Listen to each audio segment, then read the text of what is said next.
এই বাজেট বাংলাদেশের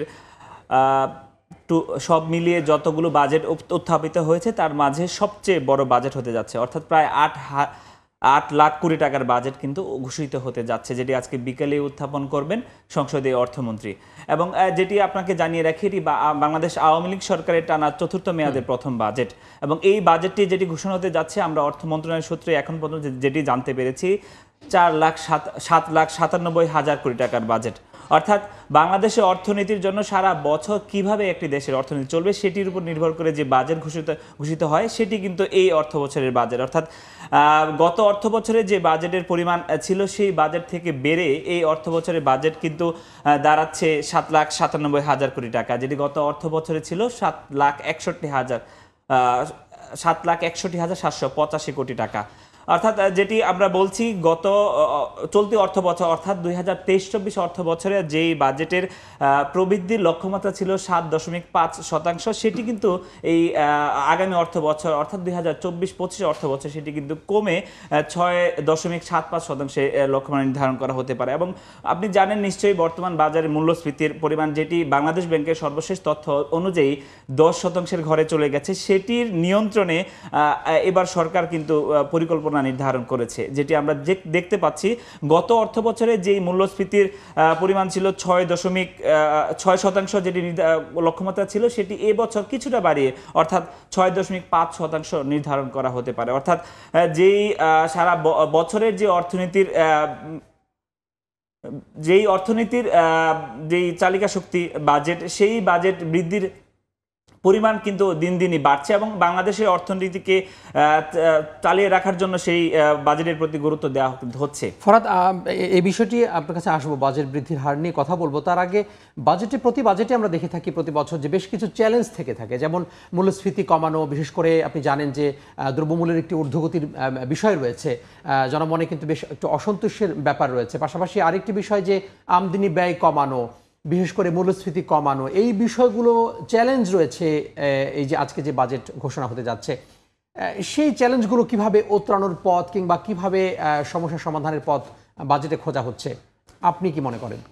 তামিম, আপনি জানেন যে বাংলাদেশের ওপর বেশ কয়েক ধরে বিভিন্ন ধরনের চাপ কিন্তু রয়েছে, যেটি কোভিডকালে বাংলাদেশের অর্থনীতির জন্য বেশ চাপ ছিল। বাংলাদেশের অর্থনীতি এরপরে যুদ্ধ বিধ্বস্ত পরিস্থিতি, যেটি সারা বিশ্বেই চলছে, সেটি বাংলাদেশেও কিন্তু যার পর্যায়ে চলছে। এবং যেটি বলছিলেন মুদ্রাস্ফীতি অর্থাৎ মূল্যস্ফীতি, যেটি সাধারণত ভোক্তার কাছে যেসব পণ্য ভোক্তা যেসব ব্যবহার করে সেসব পণ্যের দাম কিন্তু প্রতিনিয়ত বাড়ছে। যেটি আমি একটু আগে বলছিলাম, বাংলাদেশ ব্যাংকের সর্বশেষ তথ্য অনুযায়ী মূল্যস্ফীতির পরিমাণ কিন্তু 10% দিকে চলে গেছে। অর্থাৎ এই চাপটাকে সামলে রেখে কিন্তু বাজেটে বা মানুষজনের বিষয়টি বিবেচনা করে কিন্তু এই বাজেটটি দেওয়া হচ্ছে। অর্থাৎ মূল্যস্ফীতি কিভাবে নিয়ন্ত্রণে রাখা যায় এবং আমদানি চাপটা কিভাবে কমানো যায়, সেই বিষয়টি কিন্তু আমরা দেখতে পাচ্ছি এবার সরকার বাজেটে গুরুত্ব দিচ্ছে।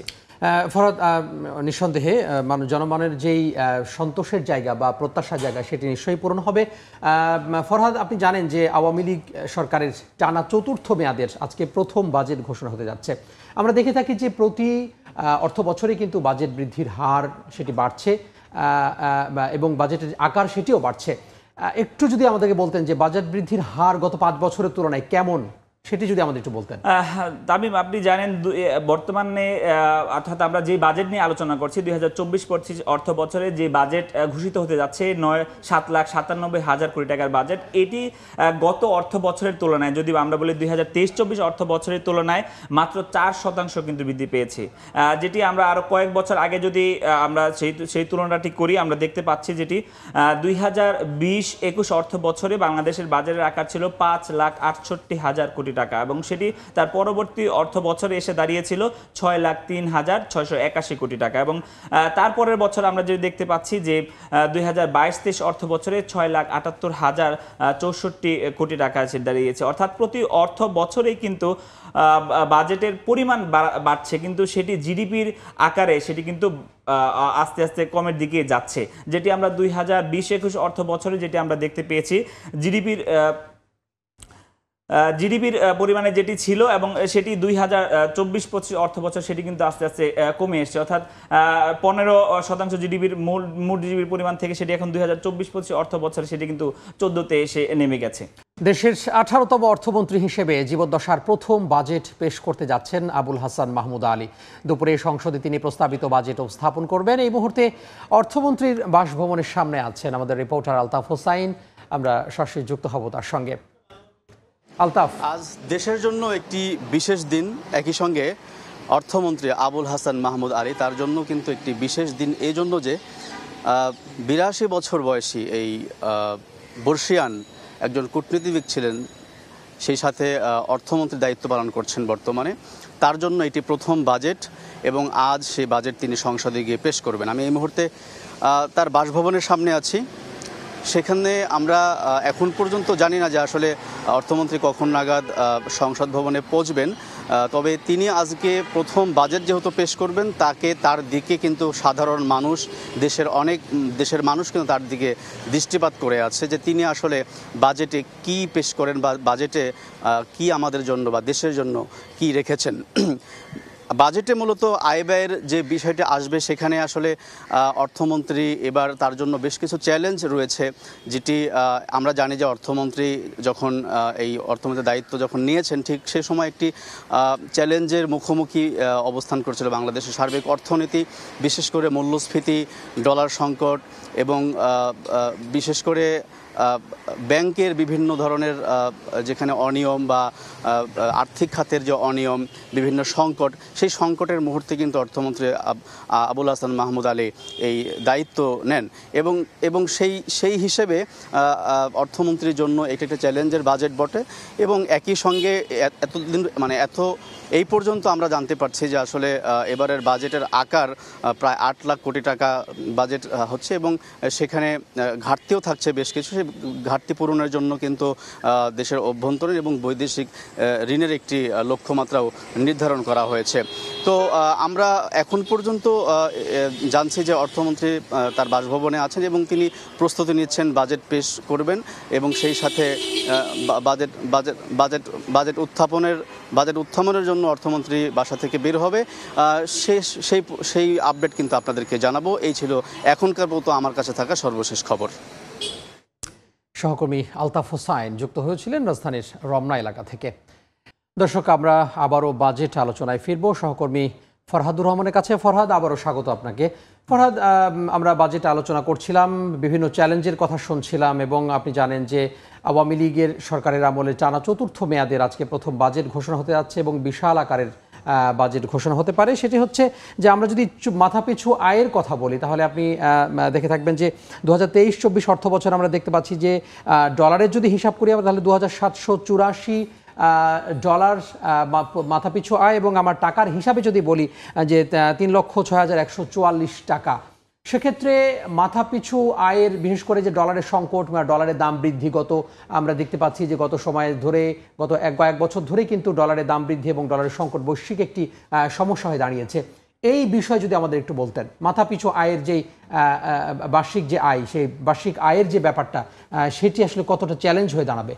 তামিম, আপনি নিশ্চয়ই জানেন বাংলাদেশের মানুষের মাথাপিছু আয় দিন দিন বাড়ছে, যেটি আমরা বলি টাকার অঙ্কে। বাংলাদেশের মোট যে জিডিপির পরিমাণ এবং তার হিসাবে মাথাপিছু আয়ের যে হিসাব আমরা যদি বলি, সবশেষ শ্রমশক্তির জরিপ 2024 অনুযায়ী বাংলাদেশের জনসংখ্যা ধরা হচ্ছে 17,23,40,000 এবং সেই হিসাবে আমরা যদি জিডিপির আকারের কথা, মাথাপিছু আয়ের কথা বলি, বাংলাদেশের মানুষের যেটি আপনি বলছিলেন 2024-25 অর্থ বছরে যেটি দাঁড়াতে যাচ্ছে 3,24,789 টাকা, যেটি কিন্তু মার্কিন ডলারে দাঁড়াচ্ছে $2,774 এবং এর আগের অর্থ বছর অর্থাৎ 2023-24 অর্থ বছর যেটি ছিল 3,06,114 টাকা, যেটি আমরা যদি ডলারের হিসাবে বলি সেটি হচ্ছিল $2,784।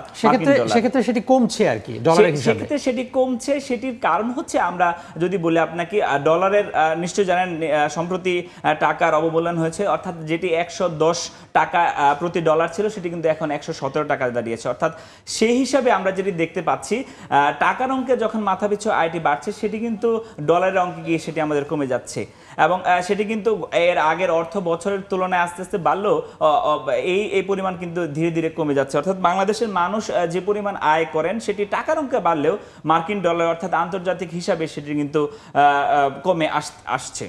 এবং আপনি যেটি বলছিলেন আসলে মূল্যস্ফীতির কথা এবং জিডিপির আকারের কথাও যদি আপনি বলছিলেন, আসলে বাংলাদেশের জিডিপির আকার বর্তমানে যেটি আসলে 2024-25 অর্থ বছরে যেটি দাঁড়াতে যাচ্ছে সেটি হচ্ছে 55,97,414 কোটি টাকা, যেটি প্রবৃদ্ধি ধরে, এবং সেটি যদি মার্কিন ডলারের কথাও যদি আমরা বলি সেটি কিন্তু আমরা দেখতে পাচ্ছি 478 বিলিয়ন মার্কিন ডলার। অর্থাৎ যখন এইটি আপনি টাকার অঙ্কে হিসাব করবেন তখন 55,97,414 কোটি টাকা, এবং 2023-24 অর্থ বছরে যেটি ছিল 50,48,27 কোটি টাকা, যেটি মার্কিন ডলারে ছিল 459 বিলিয়ন। এবং সেটি যদি আমরা মার্কিন ডলারের হিসাব করি এবং যেই আপনার ডলারের মূল্য বৃদ্ধির কথা আমি বলছিলাম, টাকার অবমূল্যায়ন বলছিলাম, সেটি যদি না হতো তাহলে কিন্তু এই মার্কিন ডলারের যেই জিডিপির পরিমাণ সেটি আমাদের দ্বারাতো 491 বিলিয়ন মার্কিন ডলার। অর্থাৎ যখন আমাদের দেশে ডলারের মূল্য বৃদ্ধি হচ্ছে এবং টাকার অবমূল্যায়ন হচ্ছে সেটি কিন্তু আমাদের প্রভাব পড়ছে জিডিপিতেও, যেটি আমরা দেখতে পাচ্ছি বিলিয়ন ডলারের হিসাবে সেটি কিন্তু গোলমাল পেকে যাচ্ছে। তবে এই সব চিন্তা মাথায় রেখে, আমদানি চাপ, মূল্যস্ফীতির চিন্তা মাথায় রেখে কিন্তু বাংলাদেশ সরকার সবকিছু চিন্তা করে আজকে 53তম বাজেট উত্থাপন হতে যাচ্ছে জাতীয় সংসদে, এবং সেটি উত্থাপন করেন বাংলাদেশের অর্থমন্ত্রী আবুল হাসান মাহমুদ আলী, যেটি তার প্রথম বাজেট হতে যাচ্ছে। এবং সাধারণ মানুষের প্রত্যাশার কথাও কিন্তু আমরা শুনছিলাম যে এই বাজেট থেকে মানুষ কি চায়, মূল্যস্ফীতির বড় একটি চাপ এবং আমদানি ব্যয়ের যে চাপ সেটি কিন্তু দেশের উপর আসছে, সেটির কিন্তু প্রভাব পড়ছে, এবং সেটি থেকে উত্তরণের উপায় কিন্তু মানুষজন এই সরকারের কাঁধে ভর করে খুঁজছে। তো তাদের প্রত্যাশা অনুযায়ী সরকার সফল হবে এবং বাংলাদেশের অর্থনীতি সমৃদ্ধশীল অর্থনীতি হবে, যেটি স্লোগানে দেওয়া হয়েছে উন্নত, স্মার্ট, সমৃদ্ধ বাংলাদেশের অঙ্গীকার নিয়ে কিন্তু এই বাজেট ঘোষিত হতে যাচ্ছে। সেই প্রত্যাশা পূরণ হবে বলে আমরা আশা করছি। নিঃসন্দেহে ফরহাদ, আপনাকে অসংখ্য ধন্যবাদ। আসলে এই বাজেটের যে নানান জটিল যে হিসাব নিকাশ সেটি আসলে সাধারণ মানুষ বোঝেন না। সাধারণ মানুষ যেটি বোঝেন তারা আসলে ভালো থাকতে চান, দৈনন্দিন জীবনে তাদের যে প্রাত্যহিক জীবন, তাদের পণ্য ক্রয়ের ক্ষমতা বাড়ুক, সেটি তারা চান। সব মিলিয়ে নিঃসন্দেহে এই বাজেট সাধারণ মানুষের প্রত্যাশা পূরণ করবে, এটি আমাদের চাওয়ার থাকবে। ফরহাদ, আপনাকে আবার অসংখ্য ধন্যবাদ। আমরা সরাসরি যুক্ত হয়েছিলাম আমাদের সহকর্মী ফরহাদুর রহমানের কাছ থেকে এবং শুনছিলাম বাজেট আলোচনা।